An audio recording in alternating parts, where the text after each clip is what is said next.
بسم الله الرحمن الرحيم الحمد لله رب العالمين أشهد أن لا إله إلا الله وحده لا شريك له أشهد أن محمدا عبده ورسوله اللهم صل على محمد وعلى آله وصحبه أجمعين اللهم علمنا ما ينفعنا وانفعنا بما علمتنا وزدنا علما اللهم أصلح لنا شأننا كله ولا تكلنا إلى أنفسنا طرفة عين أما بعد Alhamdulillah, in our previous lesson we were doing some explaining a number of adhkar under the chapter Dua Al-Istiftah. Dua Al-Istiftah is basically the dua that we will be reading after the takbir, after the first takbir, takbir al-ihram. You will read dua or a dua depending on which one you choose. Okay. In between the takbir and Surah Al-Fatiha. In the takbir and the beginning of Surah Al-Fatiha. And we have reached dua number 29. Dua number 29. وَجَّهْتُ وَجْهِيَ لِلَّذِي فَطَرَ السَّمَاوَاتِ وَالْأَرْضِ. Okay, and sorry, not 29. 29? Yes, 29. Yeah. Okay, before we continue, I would like to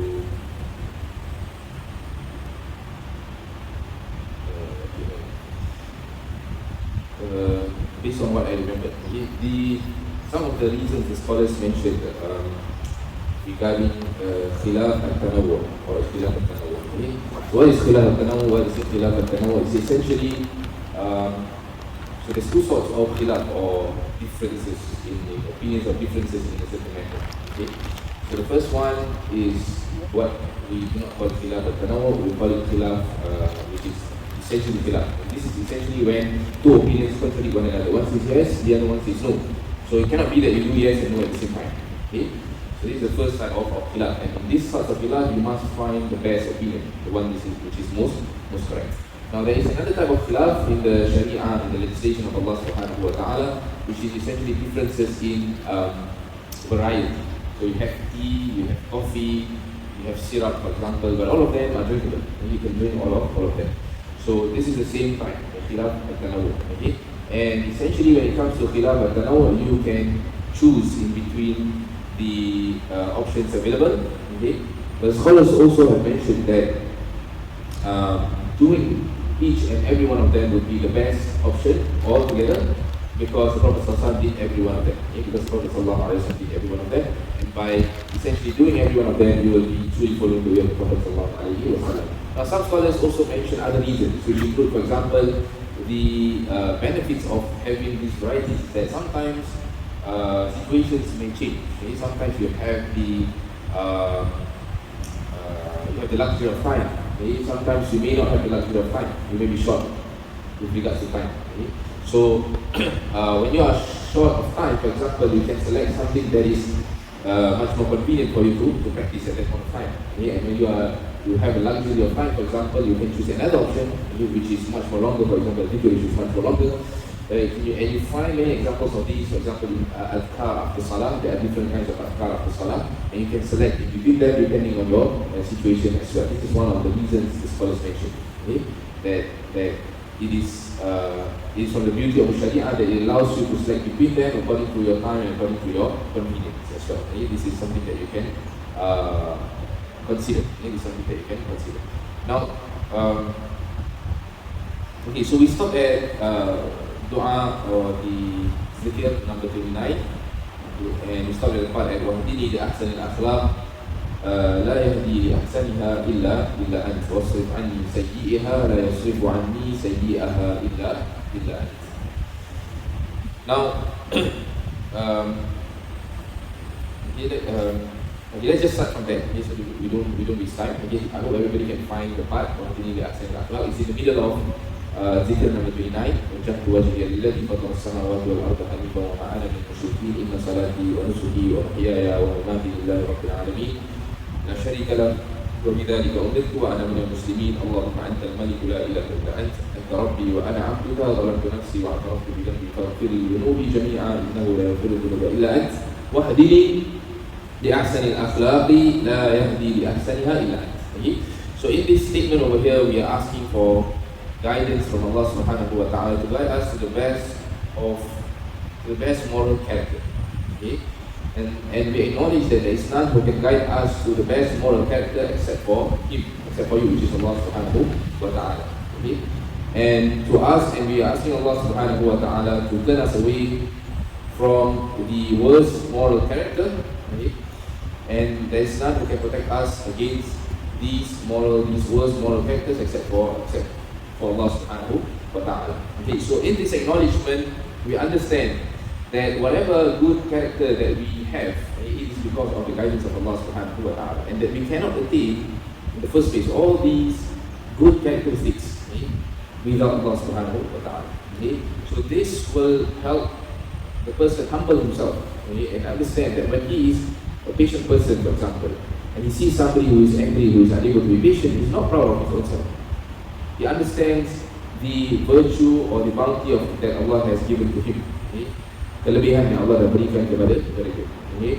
And when he understands this, he will look to the other person with mercy, okay? Which is that he hopes for the other person what he has in himself, because he understands that it is a gift from Allah subhanahu wa ta'ala. ذَلِكَ فَضْلُ اللَّهِ يُؤْتِيهِ مَنْ يَشَاءُ. This is the bounty of Allah that He gives and He provides whomever He decides to give. Okay?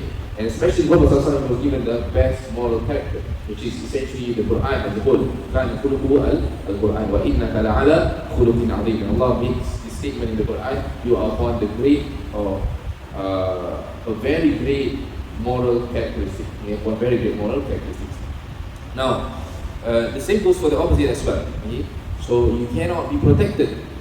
When you see some sort of moral characteristic, for example, in another person that you hate, despise, for example, you say, orang ni kenapa macam ni Kenapa dia tak faham, kenapa perangai dia macam ni, perangai dia buruk macam ni. So for example, some people will say something like this. But you realize that none can protect you from such attitude, from such behavior, for example, except by the will of Allah subhanahu wa ta'ala, except by the protection of Allah subhanahu wa ta'ala. So first of all, you understand that you need to be humble, like I mentioned.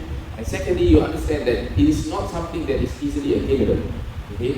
So when it is not something easily attainable, your perspective towards good akhlaq, good moral characters must change. You must see that good moral characteristics or good moral character is something that is very high.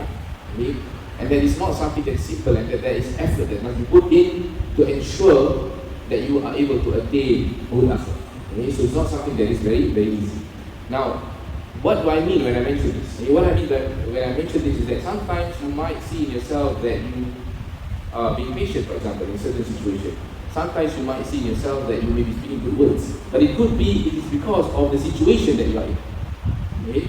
It may be that if you would be, or if you were to be put into another situation which is not convenient for you, your akhlaq might change. Okay?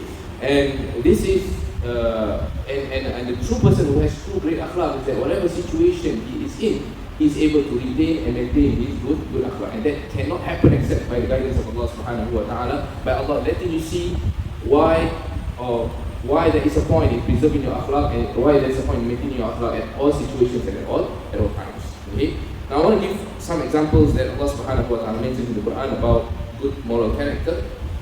So he says, for example, in Surah Fussilat, verse number 24, وَلَا تَسْتَوِي الْحَسَنَةُ وَلَا السَّيِّئَةُ إِدْفَعْ بِالَّتِي هِيَ أَحْسَنُ فَإِذَا الَّذِي بَيْنَكَ وَبَيْنَهُ عَدَاوَةٌ كَأَنَّهُ وَلِيٌّ حَمِيمٌ. Now, good and evil are not the same. They are never the same. Their effects, their nature, they are never the same. Now, then Allah subhanahu wa ta'ala commands us to إِدْفَعْ بِالَّتِي هِيَ أَحْسَنُ. Repel evil with something that is better, which means somebody does something bad to you, you repel it with something that is better than that. Okay? You don't repel it with the same evil or the same bad thing, for example, revenge, or dia buat ini kat aku, dia pun deserve something like that. You don't, but you do something that is better. Now, somebody who is able to do this is somebody which has high moral characteristics. Okay? And if he's able to attain this, فَإِذَا الَّذِي بَيْنَكَ وَبَيْنَهُ عَدَاوَةٌ كَأَنَّهُ وَلِيٌّ حَمِيمٌ. The person whom you have enmity towards, or the person has enmity towards you, there is enmity between amongst you or between you, suddenly he becomes a very close friend if you are able to do this. And this is what the Quran mentions. كَأَنَّهُ وَلِيٌّ حَمِيمٌ. Then Allah subhanahu wa ta'ala says, and this is the point, وَمَا يُلَقَّاهَا إِلَّا الَّذِينَ صَبَرُوا. And nobody, this characteristic which is great, is not nobody is able to attain it, وَمَا يُلَقَّاهَا إِلَّا الَّذِينَ صَبَرُوا, except those who are patient. وَمَا يُلَقَّاهَا إِلَّا ذُو حَظٍّ عَظِيمٍ. And nobody can attain it except somebody who has a great portion, okay, of the akhirah of him. Okay, a great portion of the akhirah of him, which means he has something, he's not a normal person. Okay, he's somebody that is superior, something that is somebody who is above the level of the other people around him. Okay? And so in another verse, I think I mentioned this as well in the previous lesson, Allah subhanahu wa ta'ala mentions that even the akhlaq that the Prophet sallallahu alaihi wasallam had was because of the gift from Allah subhanahu wa ta'ala to him. فَبِمَا رَحْمَةٍ مِنَ اللَّهِ لِنْتَ لَهُمْ. The softness of speech of Prophet sallallahu alaihi wasallam towards the people around him was because of the mercy of Allah subhanahu wa ta'ala. If it wasn't for the mercy of Allah, وَلَوْ كُنْتَ فَضًّا غَلِيظَ الْقَلْبِ لَانفَضُّوا مِنْ حَوْلِكَ. It could be that he would be harsh towards the people around him. And if he would be harsh to the people around him, hard-hearted, harsh, they will all flee away from him. And the fact that today we have a great number of followers of Prophet Muhammad sallallahu alaihi wasallam indicates that he wasn't harsh, and indicates the mercy of Allah subhanahu wa ta'ala towards the Prophet sallallahu alaihi wasallam, the great mercy of Allah subhanahu wa ta'ala towards the Prophet Muhammad sallallahu alaihi wasallam, and the great moral character of the Prophet Muhammad sallallahu alaihi wasallam. And all of these are lessons for us to understand that learning akhlaq is not sufficient. And we need to ask Allah subhanahu wa ta'ala for guidance to be able to attain it. And that is why you see many people, they come to religious classes, they come to many, they repeat coming to religious classes, a lot of religious classes, but sometimes some characteristics, bad characteristics are still with them. Okay? And you don't need to ask the question, why? Kenapa dia masih macam ini? Dia pergi kelas, dia pergi masjid. The answer is here. The guidance is from Allah subhanahu wa ta'ala. It may be that he's doing something that refrains him from attaining the guidance of Allah subhanahu wa ta'ala. It doesn't mean that he's not a good person. It means that it's only Allah not guiding him in that certain. But it could be that Allah is guiding him in other things. But in this matter, Allah subhanahu wa ta'ala is not attaining the guidance of Allah subhanahu wa ta'ala. And that is why this dua is also essential. Okay? This dua is also essential. Okay? Labbaika wa sa'daik. Now after that, you say Labbaika wa sa'daik. Labbaika means I answer your call, O Allah. Okay? This is like similar to the recitation or the words that the pilgrim would recite, Labbaik Allahumma labbaik, labbaik la sharika laka labbaik. It's basically an answer to the call of Allah subhanahu wa ta'ala. I answer your call.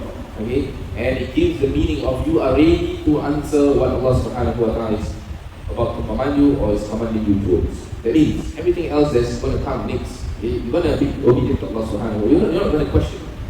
Okay? You're going to be ready to answer to Allah subhanahu wa ta'ala. This is the meaning of Labbaik. Okay, this is the meaning of Labbaik. So all of this indicates to you that if you are reading this in the beginning of your salah, in the beginning of your prayer, you're supposed to be focusing fully in the rest of your prayer. Okay? That whatever that Allah is commanding you to do, you're going to do it in the best way possible because you are saying Labbaik, and also you're not saying that wa sa'daik. Sa'daik essentially means ta'a ba'da ta'a, which means one after another, obedience after obedience. This is the meaning of sa'daik. Okay? So it essentially indicates that. Now after that you say wal khairu kulluhu biyadayk. Okay, this is essentially an acknowledgement that all the khazain, what is khazain? The tempat simpanan. What do you call it? Treasure chest, something like treasure chest. No, it's not treasure chest, but basically all the goodness, where they come from is from Allah subhanahu wa ta'ala. That is what it means. Wal khairu kulluhu biyadayk. Okay? And that Allah is the one that has bestowed us all this goodness, but everything actually essentially is in His hands, and He's the one who bestowed it to us. Okay? And He's the one who has granted us, and therefore He deserves all the praise for that. Okay? وَالْخَيْرُ كُلُّهُ بِيَدَيْكَ وَالشَّرُّ لَيْسَ إِلَيْكَ. Okay? And the meaning of الشَّرُّ لَيْسَ إِلَيْكَ means that you are purifying Allah from all sorts of evil. Okay? That any kind of evil should not be attributed to Allah subhanahu wa ta'ala. It should not be attributed to Allah subhanahu wa ta'ala in any way. In any way. Not in the nature of Allah subhanahu wa ta'ala, not in His names, not in His attributes, not in His actions. Nothing to do with Allah subhanahu wa ta'ala is evil. Okay? And everything is good. But evil, okay, comes from the actions of the creations of Allah subhanahu wa ta'ala themselves. Okay?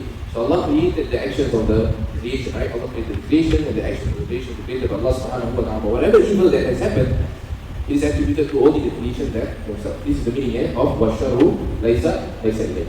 Okay? So evil is in what has been decreed, but not what is decreed. Okay? What do I mean over here? Which means that when something has been decreed, and let's say for example you did the wrong thing, Okay? You are the one who caused that evil. You are the one who is attributed to that evil. But in the bigger picture, Allah subhanahu wa ta'ala has decreed everything. Okay? He did not decree the evil. You were the one who decided to do the evil, but evil happened because it was all under the decree of Allah subhanahu wa ta'ala, and that your actions were under the actions of Allah subhanahu wa ta'ala. وَمَا تَشَاءُونَ إِلَّا أَن يَشَاءُ. Right? Whatever that you will is under the will of Allah subhanahu wa ta'ala. But evil, when it happens in yourself, not by Allah subhanahu wa ta'ala. It's not because of Allah subhanahu wa ta'ala. Understand? Is it clear? Okay.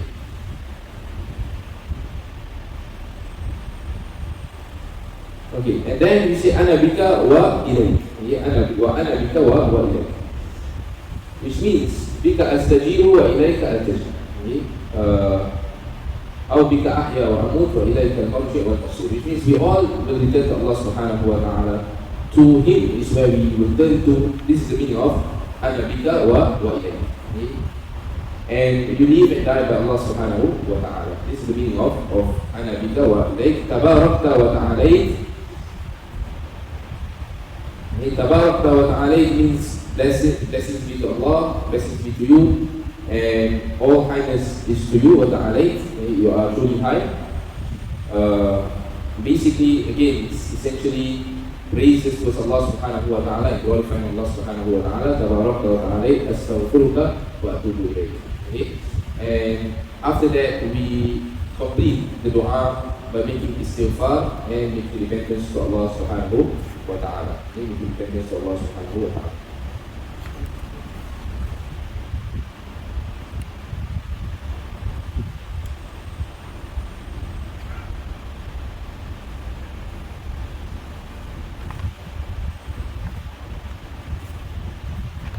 Okay, alhamdulillah. Now in the next one, number 30, we have another dhikr, which you can find the hadith of Prophet sallallahu alaihi wasallam. Okay, and this one, especially for this one, Prophet sallallahu alaihi wasallam used to read this in his night prayers. It is in his night prayers. So you can find this narrated by Imam Muslim in his Sahih.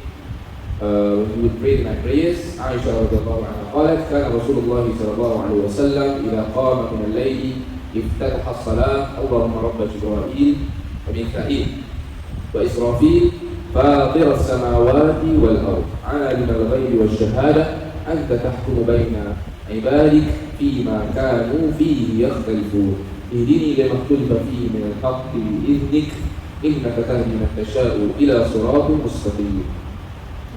Now in this dua there is tawassul, and we explain what is tawassul. Basically, you are using something as a means to ask something from Allah subhanahu wa ta'ala. So the tawassul that happens here is by the rububiyyah of Allah subhanahu wa ta'ala, which means that you acknowledge the rububiyyah, that Allah is the Lord of Jibreel and Mikail and Israfil, and because of this fact, you are asking Allah subhanahu wa ta'ala for a lead. Okay? Because of the greatness of Allah subhanahu wa ta'ala, the greatness of the rububiyyah of Allah, the lordship of Allah subhanahu wa ta'ala. Okay? And the lordship over here, okay, that is mentioned is am and khas, which means general and specific. It's specific because it is attributed to Jibreel, Mikail and Israfil. Okay? So Allah is the Lord of all things. But we are saying over here He is the Lord of Jibreel, Mikail, Jibreel, Mikail and Israfil. Okay? So we are specifying that He is the Lord of these three angels. Okay? And these three angels are being mentioned specifically because they are the angels which represent life, basically. Which represent life. Jibreel represents life in terms of revelation, because through revelation there is life in the hearts. Okay? The hearts come to life through revelation of God, through revelation of Allah subhanahu wa ta'ala. And Mikail is the angel which represents or tasked with taking care of the rain. Okay? The qadar, okay? And rain, through rain, earth comes to life. Okay? Through water from rain, earth comes to life, trees grow. Okay? And Israfil basically is the angel who is tasked with blowing the horn, okay, on the day of judgment, in which the second horn will bring everybody back to life after death. Okay? After their death. Okay? Then after that, we say فاطر السماوات والأرض. So we are making tawassul also to the fact that Allah is the Fatir as-samawat, creator of the heavens and the earth, the one that started it all, the one that started all heavens and earth. And whatever that you see, it was all started by Allah subhanahu wa ta'ala. That is why when you see a table, for example, right, it's made by a human being, but the wood itself cannot be innovated, cannot be started, because it is from Allah. So Allah started the wood itself, the material itself. Okay. As for the table, yes, you can create the table through utilization of the wood. Okay. Now, when talking about the table, I'm reminded of a very good example, okay, which is a good sign of the existence of Allah subhanahu wa ta'ala. Okay? So we don't see Allah subhanahu wa ta'ala, right? We don't see Allah subhanahu wa ta'ala, literally we don't see Allah subhanahu wa ta'ala. But we do see the creations of Allah subhanahu wa ta'ala around us. And this is the same example like the table. Do we see the one who made the table? We do not see the one who made the table, who built the table. But we know that it was built by someone. Yes, it's definitely built by someone. So the same exact concept, okay? But a greater one, okay? That is the concept of how we understand Allah subhanahu wa ta'ala. And it's very simple actually. If you can understand the example of table, the example of Allah subhanahu wa ta'ala is much greater, because every signs, all the signs are around us. Okay? Okay, so going back to the dua, فَاطِرَ السَّمَاوَاتِ وَالْأَرْضِ عَالِمَ الْغَيْبِ وَالشَّهَادَةِ. And we acknowledge the knowledge of Allah subhanahu wa ta'ala, the knowledge in the unseen and what is witnessed. Okay? Knowledge in the unseen and what is witnessed. Which means that secrecy, what is in secrecy and what is in open. Sir wal alaniya. And then Allah subhanahu wa ta'ala knows all of it. We only know what is seen.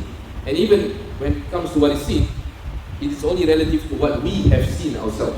So each one of us have witnessed and seen different things in our life. And that is, the knowledge that we have is relative to that. Okay? But Allah subhanahu wa ta'ala knowledge extends beyond that. To the point that it's not only just relative to, like for example for us, but relative to what we see. Not only that, it's everything that is seen, everything that can be seen. And not only that, also the things which are unseen.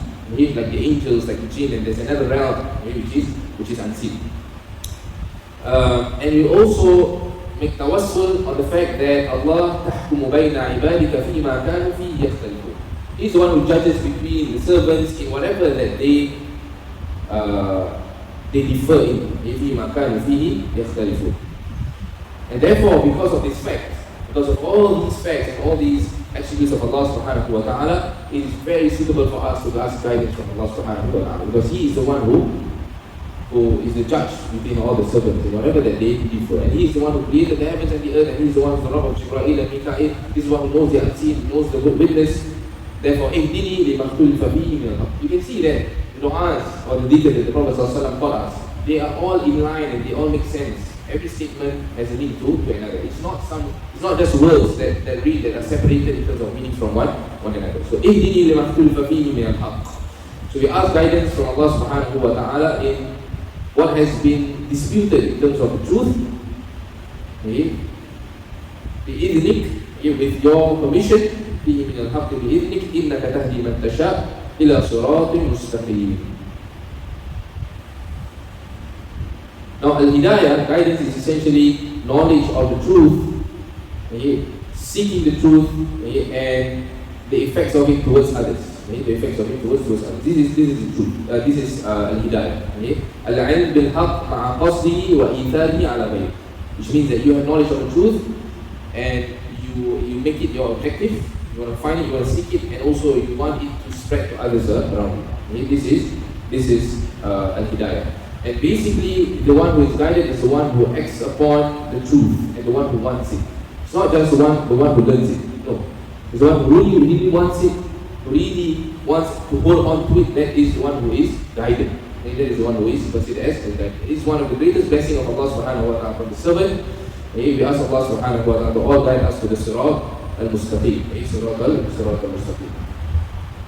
Now in the next dua, again, number 31, we have Allahu Akbar Kabira, Allahu Akbar Kabira, Allahu Akbar Kabira, Walhamdulillahi Kathira, Walhamdulillahi Kathira, Walhamdulillahi Kathira, wa Subhanallahi Bukratan wa Asila, Thalatha. A'udhu Billahi min Shaitan, min nafkhihi wa nafkhihi wa hamzihi. So it says over here 3 times. Again, the 3 times can be going back to only the last statement or all the statements. Okay? However, I found this narration in Sunan Abi Dawud, which is different from the narration in Sahih Muslim, and also Ibn Majah. Now in Sunan Abi Dawud and Ibn Majah, it seems that this narration is weak. So the original version, or I won't say the original version, but the version in Sahih Muslim is that all of these are all read once, which is Allahu Akbar Kabira, Alhamdulillahi Kabira, wa Subhanallahi Bukratan wa Asila. All of them are once in the narration of Sahih Muslim. Okay? Now, and this is very important because there is a concept to understand over here. Now, if we claim that we should repeat a certain dua, repeat a certain dhikr, we must come up with evidence. Okay? We must come up with evidence. Okay? Because there are certain adhkar which Prophet would repeat, and there are certain adhkar which Prophet would not repeat. So, like for example, when we make sujood, right? We say Subhana Rabbiyal A'la wa bihamdi, we read it 3 times, for example, right? And this is something that muqayyad, for example, it's linked, okay? It's the tariqah, which means that you need to understand that you cannot just say, oh, it's repeated 3 times, so I can read 4 times, and repeat 5 times, and 6 times, and whatever times, 10 times. It doesn't work that way. And you only have to stick to 3 times. Okay? Some scholars say you can read 1, but the best is to read 3 times, for example. Point is, reading, when we mention that 4 times, okay? 4 times, for example, I can't remember if the 4 times is in the solāt or in the wudu. Okay? But in the wudu, for example, as well, if you add additional 4th time, you would have erred. You would have done something which is wrong. But if you stick to 3 times, you will be correct. Okay? If you do 2 or 1, it's still okay. So point is, when it comes to dua as well, okay, it shares a similar concept, which is that if you want to determine that something, or if you want to claim that something is like 3, or 4, or 100, or 2000, you must come up with evidence. Because you may not know that reading 1000 may be something that is a misguidance rather than a guidance. Okay? And this is a mistake that many in our society make. Because you see sometimes spread in WhatsApp groups, oh, read these 2000 times, 3000 times, and sometimes it does not make sense at all. How can a person read this 1000 times a day, for example? Who does this? Okay? Sometimes a celebrity comes up and then says, for example, I did this and it happened to me that, everything goes well for me. That the experience cannot be an evidence that that thing is correct. It could be because of something. This is number 1. Number 2, okay, Allah sometimes tests good things. Test people with good things and also bad things. Okay? So when a good thing happens to you in your own circle, your own assumption, yes. From your own assumption that is a good thing, it might be a bad thing for you, but you don't know. Okay? So whatever good things or bad things, okay, it's not sufficient for evidence that that thing can be practiced. Understand? Okay? And it must be something that concrete that has come from the Prophet sallallahu alaihi wasallam. You must make sure, okay, he taught us this way, for example. Okay?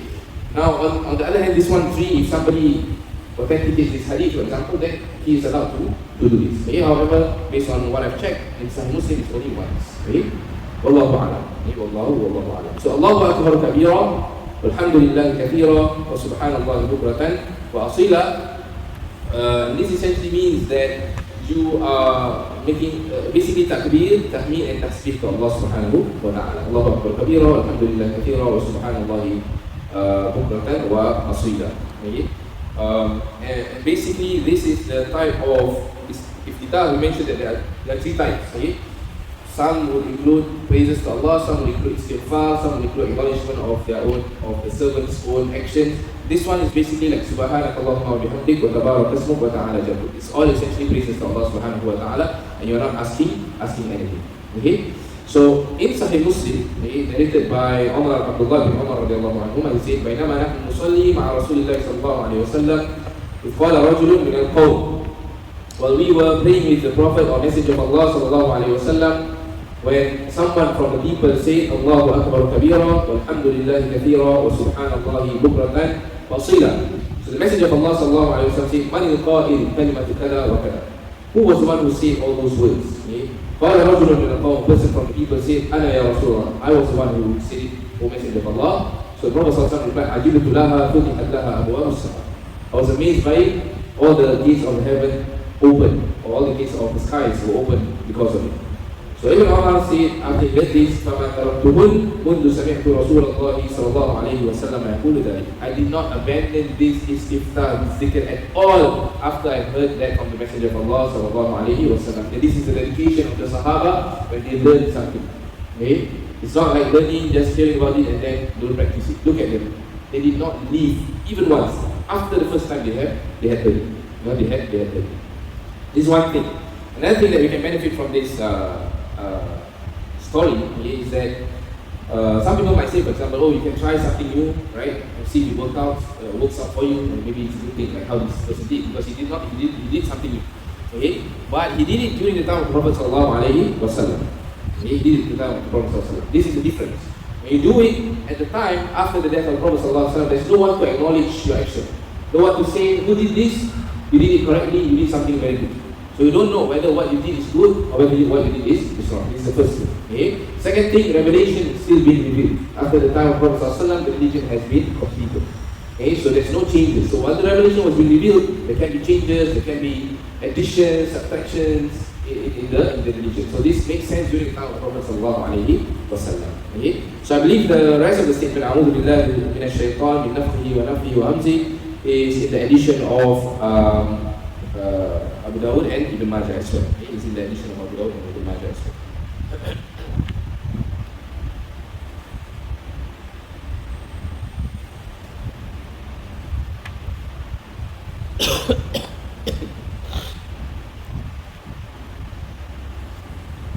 Yes, okay, yes. Okay, now the last one over here. Now, as you can see, there are, after this one, this will be the last one, and then we will start with dua and ruku'. Okay? However, we will not be able to complete explaining this dua because this dua is a very great dua. Now, you will notice that from number 30, okay, towards the end, okay, most of the du'as are related to Qiyam al-Layl, or basically when Prophet ﷺ would pray in the night prayer. Okay? Now, when we look at the way Prophet ﷺ did his acts of worship, did his adhkar, okay, it is something to contemplate as well. Okay? Because the choices and the decisions of Prophet ﷺ weren't just merely choices and decisions just like that. Okay, aku nak rasa, aku nak baca ni baca ni. When he did something, for example, for the night prayer, it would be that there is great significance for night prayer with regards to that dua. If he did something else for another prayer, it would be that there is certain significance for that certain salat, okay, or whatever. Okay? So the same goes to number 32 over here. This is something that I indicated earlier. Okay? That when you have khilaf and tanawwu, all these varieties, sometimes the varieties is so that certain varieties or certain types may be suitable to certain conditions at certain points of time. Okay? And from the istiftah, which are suitable to be read during the night prayer, is istiftah number 32.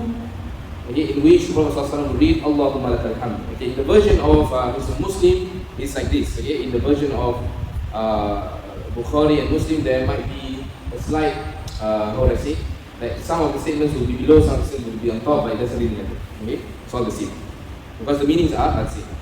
So in Hisnul-Muslim, you will find Allahumma lakal hamd, anta nuru samawati wal ard wa man fihin.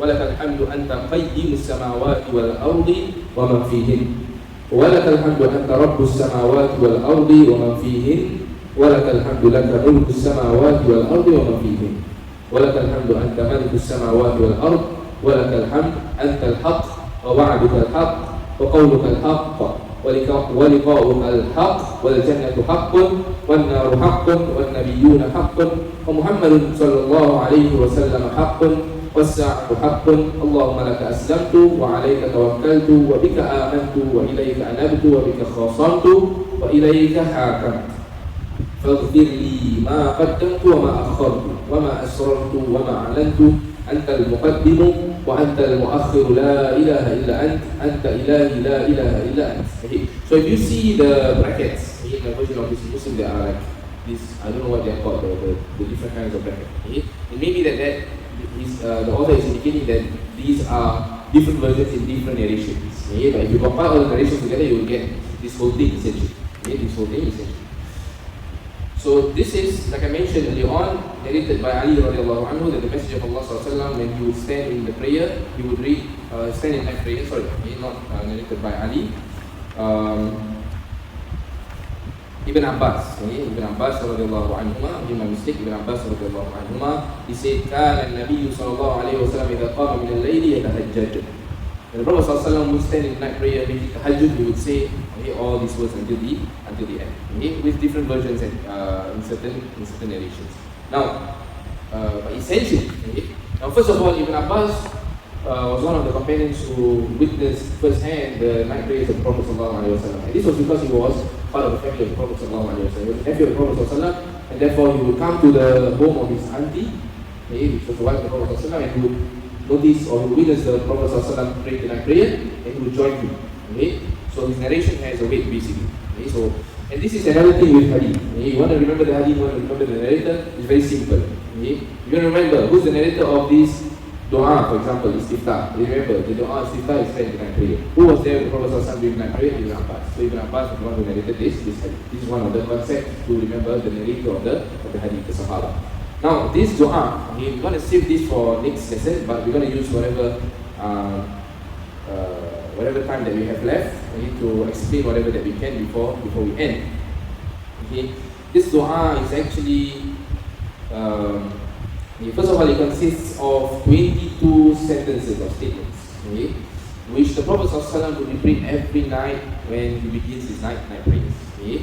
And this indicates, the fact that there are 22 statements that the Prophet ﷺ will always say, this indicates the importance of this istiftah, okay, and the value of this istiftah, okay, and that it has a very strong effect towards the night prayers. Okay. And if you look at it, and especially when the night prayers are being done at the late part of the night, whereby everybody is sleeping, there is peace, there is calmness, Allah subhanahu wa ta'ala will descend into the heaven of the earth, for example. And in this situation, and at this point of time, this is what the Prophet ﷺ would be reading. So whatever that you're going to learn from this dua has a relation to all these things that we are mentioning. The fact that it's calm, the fact that the Prophet ﷺ is going to read this, what effect will this dua bring to the Prophet ﷺ during his night prayer? Okay? So he is at a point whereby, a very peaceful point of time, whereby he can focus and he can make munajat to Allah subhanahu wa ta'ala essentially. And this is the dua that he chose. Okay? So this dua, whatever that you're going to understand, reflects what is important and what should be attained during the night prayer. Okay? And this is also the concept that you can apply to other acts of worship as well. Why is the Al-Fatiha being made obligatory to be read 13 times every prayer? Okay? When it is made obligatory, it does not indicate, okay, wajib dan baca. No. It indicates that it's very important. That's why Allah made it obligatory. Okay? That you need this every day at least 13 times. That is why Allah made it obligatory. Okay? And the same goes to other acts of worship as well. When Allah has designed and engineered certain acts of worship, it is because of His great wisdom and for the servant to benefit maximally, which is the most maximum manner, at the most ease that he can do. Okay? So, and therefore you must understand as well, before we proceed next week. Again, I have repeated this a couple of times. The words that you find read by the Prophet ﷺ are not just mere words without great meanings. Okay? They are actually full of great meanings. They have relation to whatever that he did, whatever that you are about to do, salat, zakat, puasa, haji, whatever dua, Allahumma innaka afuwwun tuhibbul afwa fa'fu anna, why is read at the last 10 of the night. There is great significance. Okay? And the reason for this is because why?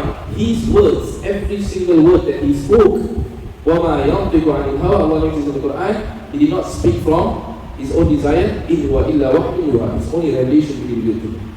So it's maximum guidance that you can get. If you follow a dhikr at a certain point of time, the way the Prophet ﷺ did, you will get the maximum benefit. And you will only be able to attain that if you understand the meanings of those adhkar. Because if not, you will either get very minimal benefit or you won't get any benefit at all because you are just merely reading and you don't understand a single word that you see. Okay? Now, if you look in the whole dua, okay, in general, you will find that the dua has lots of meanings of tawheed, the oneness of Allah subhanahu wa ta'ala, strengthening the aqidah. Okay? And it's essentially indicating the importance of the Muslim, of the believer, to remind himself of all the foundations of his iman, and the aqidah of his religion, and that all of these things should be in his awareness and present when he's present in his awareness when he reads this dua. Okay? So it says, when the Prophet ﷺ is reading this or reciting this in his night prayer, what he's doing is he's refreshing, he's renewing, he's strengthening his iman back, and establishing, and rooting and ensure that his iman and aqidah and belief system are fully integrated and fully rooted. That it would be that every night, when he repeats it will strengthen, it will strengthen, it will strengthen. Okay? So, and when you understand the meanings of this dua later on, okay, you will start to realize that if you do it, okay, there's a great effect to it. Okay, and therefore you will start to realize that when you are not doing the night prayers, for example, and you are not reading this dua, for example, you are not attaining something that is really essential and really great. Okay, and therefore you cannot blame, okay, or you cannot look at yourself, for example, kenapa benda-benda ni semua jadi kat aku, okay, there are some shortcomings here, lackingness there. It's because there are many things that we are lacking in terms of following the way of the Prophet sallallahu alaihi wasallam. And I'm not talking about lackingness in terms of just knowing in the sunnah and following it, in terms of understanding the dua as well. Okay? That's why Imam Al-Ajuri, he mentions about this dua, he says, فَإِنَّهُ بَابٌ شَرِيفٌ حَسَنٌ لِمَنْ وَفَّقَهُ اللَّهُ عَزَّ وَجَلَّ. It is a very honorable, great and good gate to whosoever Allah has guided him towards. يَسِيرٌ عَلَى مَا يَسَّرَهُ اللَّهُ لَهُ. It's very easy for those whom Allah subhanahu wa ta'ala has made it easy for. يَنْبَغِي, and it's a must, لِمَنْ كَانَ لَهُ حَظٌّ مِنْ قِيَامِ اللَّيْلِ. For whomever prays the night prayer, any portion, okay, أن يحفظ هذا, he must memorize this dua. Okay? وإنما أحثه, for I am encouraging it, memorizing it, so that the person utilizes it, not just memorizing it just like that. Memorize and then never salat malam, for example, and then never use. No, he's saying that I'm encouraging you to memorize so that you will be using it in your night prayer, because he understands the importance of this dua. And because he understands the importance of this dua, he even says, وَكَذَا يَنْبَغِي لِكُلِّ مُسْلِمْ أَنْ يَحْفَظَهُ مِمَّا لَا حَظَّ لَهُ فِي قِيَامِ اللَّيْلِ. Whoever does not pray in Qiyam al-Layl, he should also memorize this dua and make the dua, okay? So that in hopes that Allah will guide him to establish night prayer inshallah ta'ala. Okay? So this is essentially how important and how great this dua is, in which we will explore inshallah in our next lesson. Okay? We'll stop here inshallah. سبحانك اللهم وبحمدك أشهد أن لا إله إلا أنت أستغفرك وأتوب إليك وصلى الله وسلم على نبينا محمد والحمد لله رب العالمين.